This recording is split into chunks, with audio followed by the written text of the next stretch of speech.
আমরা বাঙালিরে একটা কমন ব্যাপার আছে, আর সেটা হচ্ছে যে কিছু নেই, আজ রাদার খিচুড়ি বসা দেও, আজ বৃষ্টি হয়েছে খিচুড়ি খাওয়া লাগবে মাছ ভাজা দিয়ে, বড় একটা ইলিশ মাছ হয়েছে খিচুড়ি লাগবে ইলিশ মাছ দিয়ে, গরুর মাংস ভুনা হয়েছে খিচুড়ি লাগবে ইলিশ মাছ দিয়ে।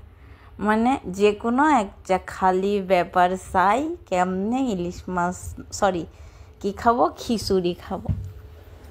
এখন কালকে আমার সব হয়েছে, একে তো বৃষ্টি হয়েছে, বাজারে যাবের পারিনি, কিছু কিনবেরও পারিনি। রাধা যায় চিন্তা করতেছে, ঘরে বাজারও নেই।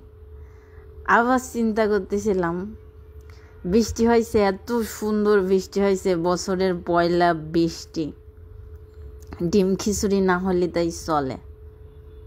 মানে মনে বুঝ দিলাম যে বাজার তো করিস নি রে, যা একটু ডিম খিচুড়ি রাই দিই খা।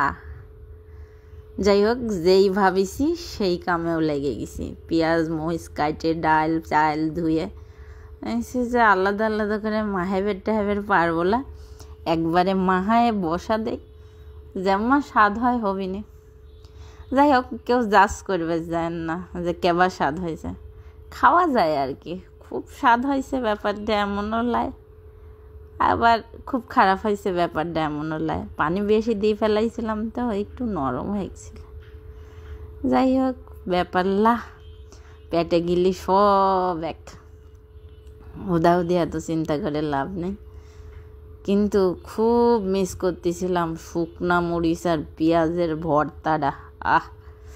গরম গরম খিচুড়ি ডিম ভাজার সাথে এই শুকনা মরিচ দিয়ে পেঁয়াজ ডলাটা যে আমার কি ফাইন লাগে, তা না করলেই না। কিন্তু আফসোসের কথা, হচ্ছিল না।